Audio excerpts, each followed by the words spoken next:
बहुत समय पहले की बात है। एक छोटे से गांव सुखपुर में कालू नाम का एक गरीब युवक रहता था।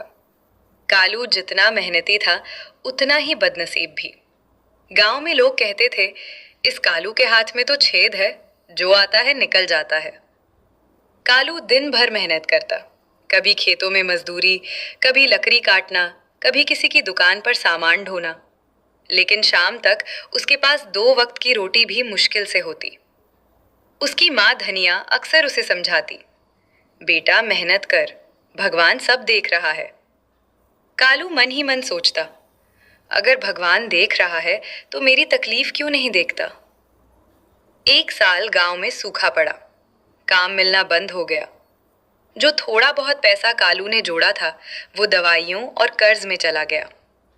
एक दिन साहूकार ने सख्त लहजे में कहा, अगर इस महीने पैसे नहीं दिए तो झोपड़ी भी ले लूंगा। कालू उस रात सो नहीं पाया। बाहर बारिश हो रही थी, लेकिन उसके जीवन में सिर्फ अंधेरा था।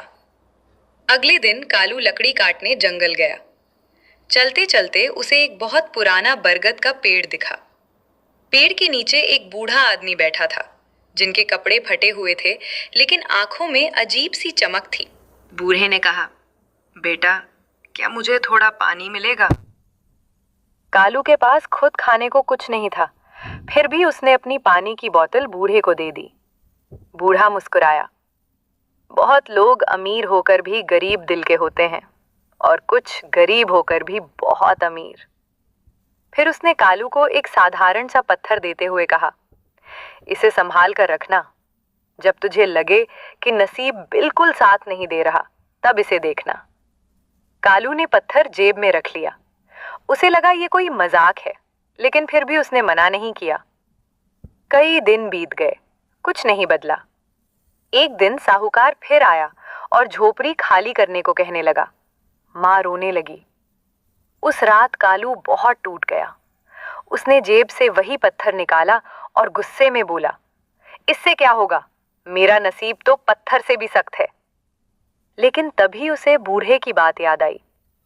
नसीब तब बदलता है जब इंसान खुद को बदलता है। अगले दिन कालू ने तय किया कि वो भीख नहीं मांगेगा, बल्कि कुछ अलग करेगा। गांव के बाहर एक बंजर जमीन थी, जहां कोई नहीं जाता था। उसने वहां सफाई शुरू कर दी। लोग हंसे, अरे कालू पागल हो गया है। लेकिन कालू चुपचाप काम करता रहा। उसने जंगल से बीज इकट्ठा किए, सब्जियां उगाईं, दिन रात मेहनत की। एक दिन जोरदार बारिश हुई। गांव के कई खेत खराब हो गए, लेकिन कालू की जमीन थोड़ी ऊंची थी, इसलिए उसकी फसल बच गई। जब वो सब्जी लेकर बाजार पहुंचा तो लोगों ने अच्छे दाम दिए। ये कालू की जिंदगी का पहला दिन था जब उसने अपने हाथ में ठीक ठाक पैसे देखे। उसकी आंखों में आंसू आ गए। धीरे धीरे कालू ने कर्ज चुकाया, माँ के लिए नई साड़ी खरीदी, झोपड़ी की मरम्मत करवाई। अब गांव वाले उसे इज्जत से देखने लगे। साहूकार बोला, कालू अब तू बड़ा आदमी बन गया। कालू मुस्कुराया, बड़ा आदमी नहीं, बस मेहनती इंसान बन गया हूं। कुछ समय बाद गांव में अकाल पड़ा। कई लोग भूखे थे। कालू ने बिना स्वार्थ सबकी मदद की, अनाज बांटा, काम दिया। लोग बोले, जिसे हम बदनसीब कहते थे वही आज सबका सहारा बन गया। एक शाम वही बूढ़ा फिर बरगद के नीचे मिला। उसने सब देखा और कहा, अब बता बेटा, नसीब का कमाल समझ आया?